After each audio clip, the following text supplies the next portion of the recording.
Hey everybody, and welcome back to a brand new episode of Southern Woke. I'm Marina. And I'm Kaylin. And this is our first video on YouTube. I don't know whether to look at my screen or look at the camera, but y'all are about to figure out just how weird I am. We're about to figure this out as we go, but for all of y'all on YouTube, we're glad that y'all are joining us today. So, we didn't talk before our episode about what our trending topics would be, but I have one for you. Alright, what is it? Have you heard about that basketball player that collapsed during the game? No. There was like the preseason, and he had previously had coronavirus, and he collapsed on the court, like just bloop, and he is in a medically induced coma from his complications.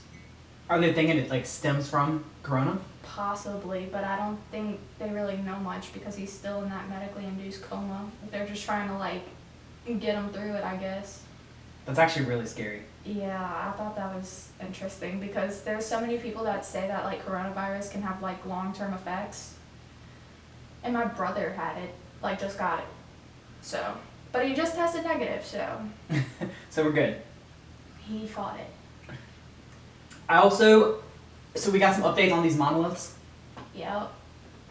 So I know we spoke about the monoliths in last week's episode, and it's just these random metal holes popping up. And where were the two places they were popped up at when we last talked about it?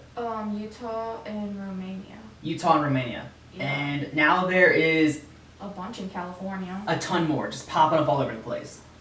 Yeah, and I was just Googling like monolith updates, and there was one found in Gainesville, Florida, and a bunch of them, like I said, in California. And they just like disappear as quick as they appear. It's like, who is out there in this little community of monolith creators that are just pranking the world right now? What if this turns out to be like an ad for like Nike or like... Oh my God. That'd be so That's great. doing the most. Hey, props to their marketing team. But it could also be aliens. It could also be aliens. But I feel like aliens wouldn't leave that much behind.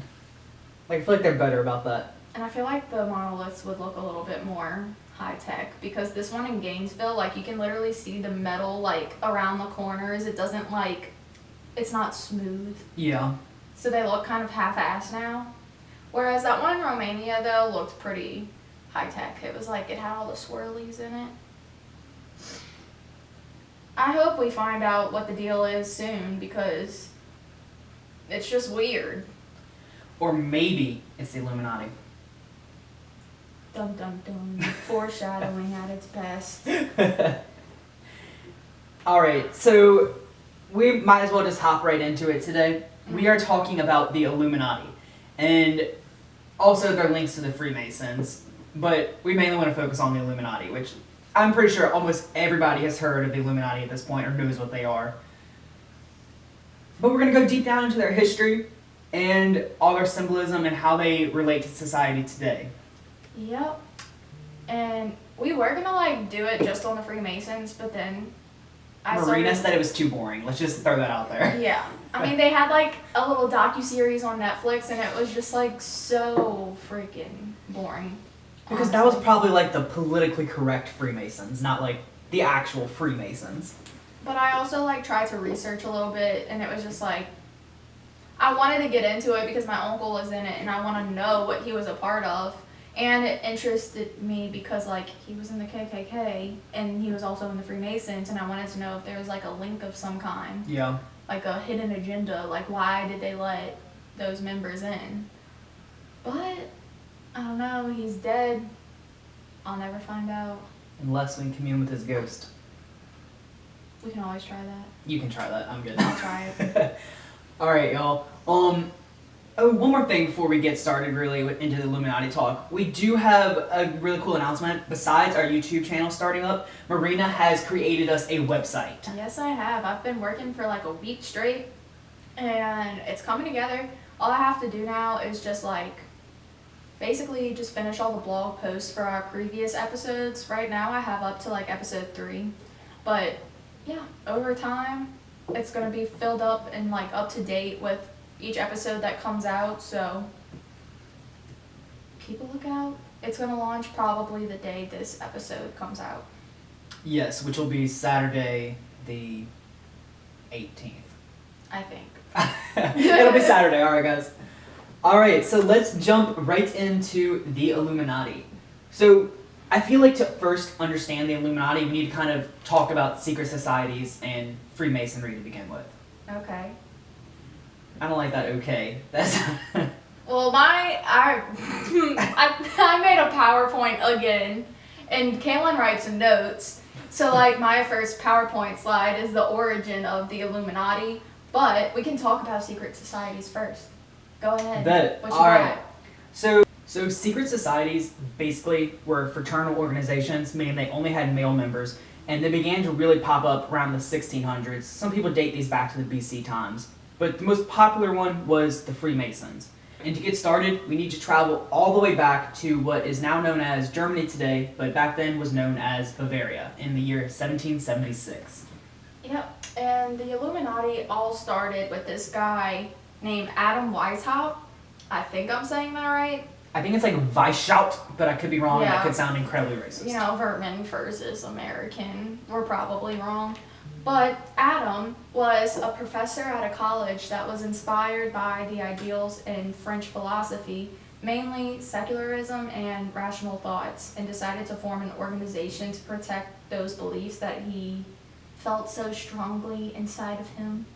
Now we need to understand that during this time frame, speaking out against the church was just a mega no-no. You didn't say Yeah. anything about rational thinking. Everything came from religion, and Jesuits was like the most common thing going on in that time. Yeah, and if you went against it, they basically like witch trialed your ass. Which is why they really needed to make these secret societies if they wanted to have these beliefs. Yeah, right. So he wanted to educate members in reason and philanthropy so that they could influence political decisions when they came to power. So basically he wanted to just get as many people in the society that he could so that way they could dismantle like the monarchy and the political world that they were living in. And once he created the society of his own, he had his members join Freemason lodges to recruit members for their own competing secret society. And this extended from Italy to Denmark and from Warsaw to Paris. Like, it was all throughout Europe at this point.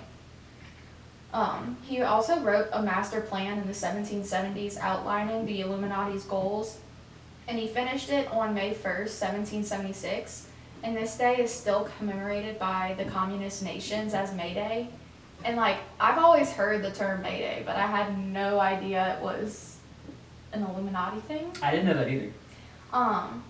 At the time, Britain and France were the two of the greatest world powers. And so the Illuminati claimed credit for the Revolutionary War in order to weaken the British Empire and the French Revolution to destroy the French Empire.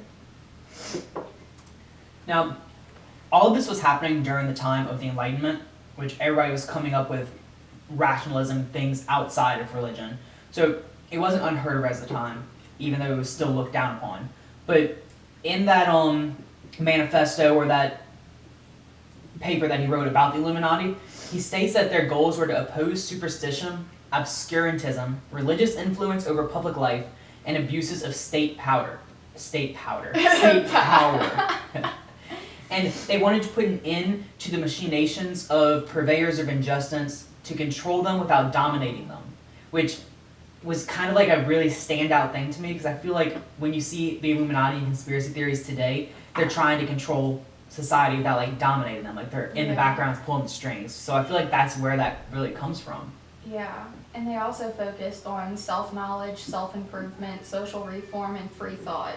So these were like, I want to like imagine them as hippies. I was just about to say that they're literally like old day hippies. But then again, like Illuminati, you think of like these enlightened people, or today we call them celebrities, that like have their third eye open and all this stuff. And then there's the whole eye symbol for the Illuminati. It all just plays so hand in hand. And then like with the whole hippie movement, like hippies are very like peace, love, and happiness, opening your third eye. And it makes me wonder, like, am I meant to be one of those people? Because that's kind of how I feel. You can be a hippie, but don't join the Illuminati. we still don't know, honestly, to this day. Like, is the Illuminati evil? Is it trying to help the world? It's all a bunch of conspiracy. I haven't seen anything that's showing the Illuminati being beneficial to society or helping people, or at least in modern day, what our views of Illuminati are. Did you see something different about that? It's just like what they claim they want to do versus like Scientology. Like, they fake all these numbers to show like they're changing the world or whatever, but really they're like abusing people. Yeah. So it's like a you never know type thing. Well, the Illuminati did exist for a while, and it was eventually outlawed by the Catholic Church in 1784. So they decided that any secret society, not only the Illuminati, the Freemasons included, were an illegal thing that could not exist. Yeah, because the conservatives considered it too much of a threat to the church. And so it was officially, quotation marks, shut down. And I say quotation marks because a lot of people believe that the Illuminati still exists today, but this was the last time we officially heard of it being an organization. Yeah, for the next few decades after that, it's kind of like assumed that Adam Weishaupt went to a different country and continued his secret meetings, but there's no official record of what actually happened. But they say that the Napoleonic Wars were a direct result of the Illuminati intervention and intended to weaken the governments of Europe. And one of the results of these wars was the Congress of Vienna, which you probably remember from high school history. Yeah. And that brought about the Illuminati, who attempted to form a one world government in the form of a League of Nations. And Russia held out, and the League of Nations wasn't formed, causing great animosity towards the Russian government, one part of the Illuminati. So it's like the Illuminati really got in there and messed with some political stuff. But after 1785, there is no record of further activities of Weishaupt's Illuminati. But one thing that was important, and it's important for me to understand, is that Illuminati and Freemason, they didn't go hand in hand, but they recruited heavily from the Freemasons. So there were a lot of people that were Freemasons, but that were also part of the Illuminati. So even though technically the Illuminati was disbanded, those members that were also still in the Freemasons group continued to still go on, and I'm sure they still held these Illuminati beliefs, which then they could basically have transferred these beliefs into future generations of Freemasonry. And also, what I found really interesting, George Washington was a Freemason. Yes. And in 1798, he wrote a letter addressing the Illuminati threat. So, our founding fathers knew of the Illuminati, and they thought it was a threat.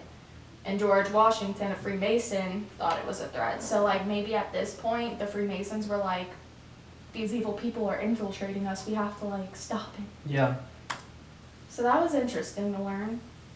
And then under new leadership by an American named Albert Pike, it is said that the Illuminati worked out a blueprint for 3 world wars throughout the 20th century that would lead to a one world government by the end of the 20th century.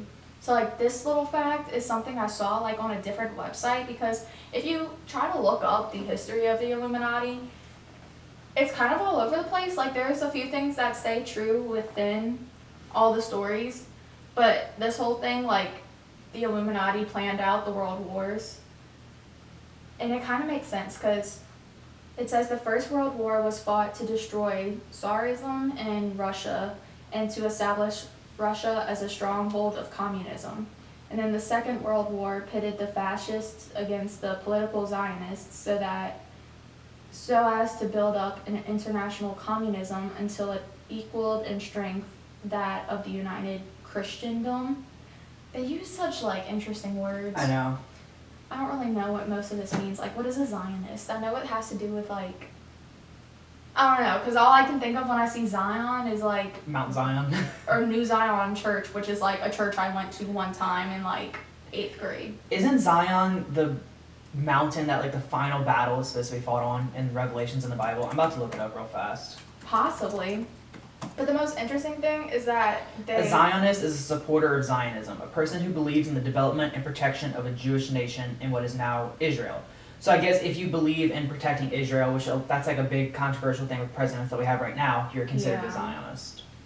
Okay, so they're more on the Jew side. Yes.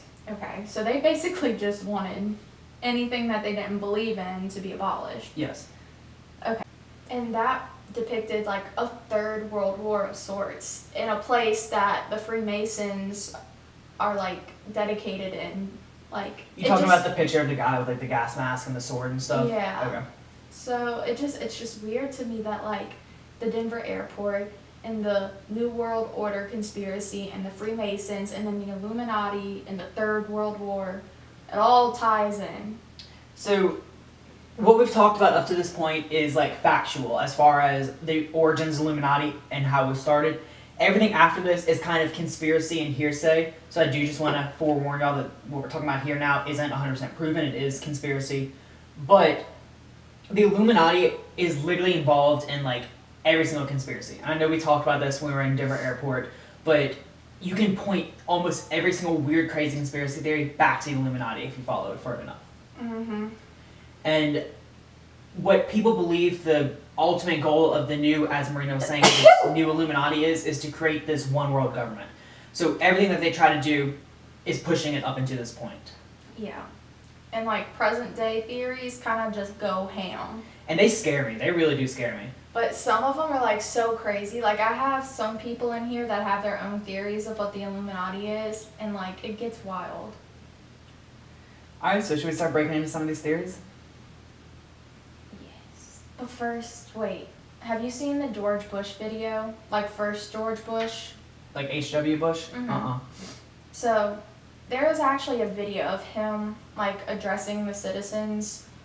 I think whenever they entered the Persian War, I think that's the one with like Kuwait and all that.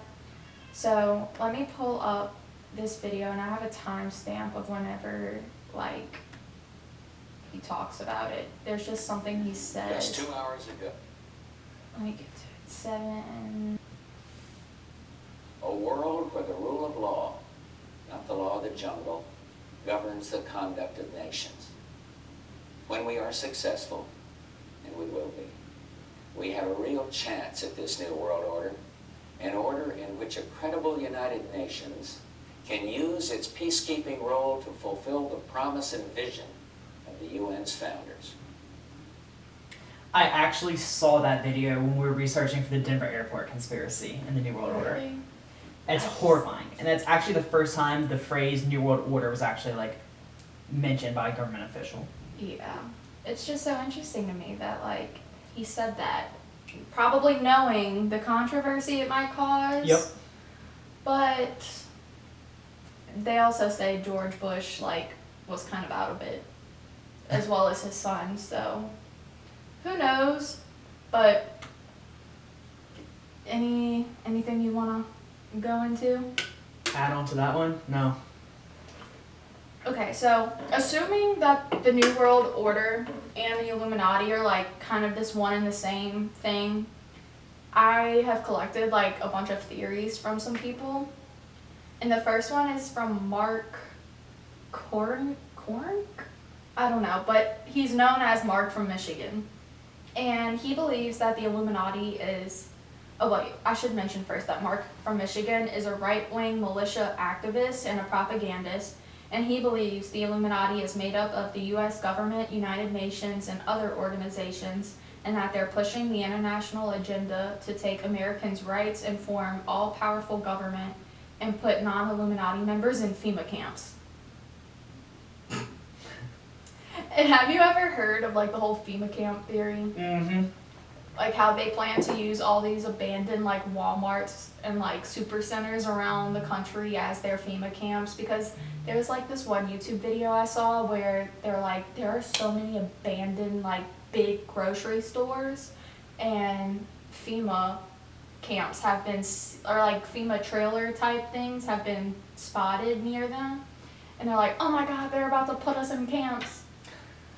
I don't know. So, I mean, I guess that's kind of what they also figured that the Denver airport, all that extra space was going to be used for, wasn't it? Yeah. So, I mean, it kind of ties in, but at the same time, like, it's going to have to take something insane to force the entire population that's not part of the Illuminati into, like, camps like this. Like, they don't have enough manpower to do something like that. But then again, think of World War II and how like the Nazis just kind of swept and overwhelmed the streets and just yanked Jews out of their homes, threw them into these little van things, and took them to the trains and sent them out to camps. We have train tracks all around America. What if they just pile us into a train, send us off to a camp? It's a thing that could happen, but will it? Probably not, because I feel like Americans are beginning to like get more woke in a sense, to where like if the government did try to pull one over on us like that, we would definitely start a war instead of put into FEMA camps.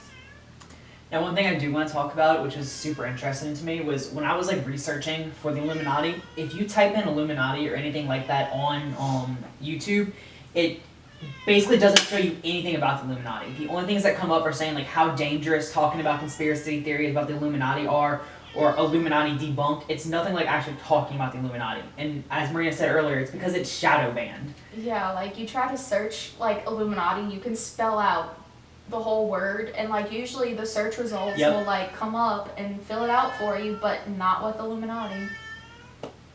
Alright everybody, well that is about all the time we have for today. Thank y'all for those that are joining us on YouTube. We are so glad to have y'all joining us on another platform today. Yep. Again, this is our first ever YouTube video, so we're still kind of new to video editing, so go ahead and cut us a little bit of slack here. Yeah. But we'll get better as we go, just like with the podcast. Yeah. We're still newbies here, figuring out everything for ourselves. We don't have a producer, we don't have an audio guy, we don't have an editor, it's just us running everything. All of the videos or things that we mentioned, we're obviously going to post to our Instagram, and also we'll link some of those videos to our YouTube. And we'll also have a website. And we will have a website, which we will announce, of course, on all the socials coming Saturday. So be looking out for that as well. Yep. Alright, y'all. Well, make sure you follow us at Southern Woke Podcast on Twitter and Instagram. Follow me at Kaylin Ricardo. And me at Marina Renee. And until next week, stay woke. Stay woke, you guys.